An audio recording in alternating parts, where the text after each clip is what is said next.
Tiniyak ng Police Regional Office 7 ang buong seguridad at suporta para sa isagawang ICI flood control inspection sa Cebu upang masiguro ang maayos at ligtas na pagpapatupad ng inspeksyon sa lugar. Ito ang balitang tinutukan ni Patrolwoman Flora May Azares.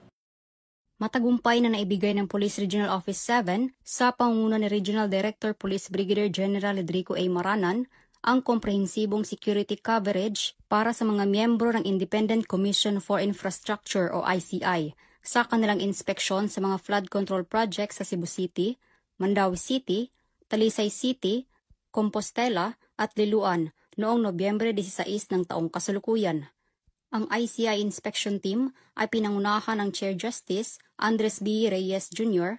at partido nito kasama sina Special Advisor, Police General Rodolfo S. Azurin Jr. retired at Police Lieutenant General Benjamin B. Magalong retired na nagsagawa ng on-site assessment sa mga priority flood control structures bilang bahagi ng patuloy na pagsusuri ng komisyon sa mga proyektong pang-infrastruktura sa buong rehiyon.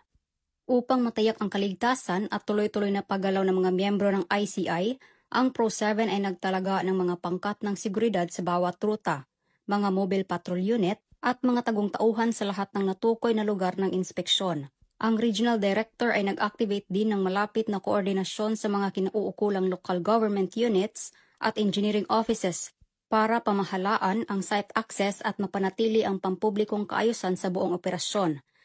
Binigyang diin ni Police Brigadier General Maranan ang responsibilidad ng Pro-7 sa pagsuporta sa misyon ng ICI at ayon sa kanya, our mandate is not to interfere with their work, but to provide an environment where the ICI can carry out its inspection without disruption. Mula dito sa Central Visayas, ako ay inyong Police News Network Correspondent, Patrolwoman Flora May Azares, alagad ng batas, tagataguyod ng Balitang Pulis.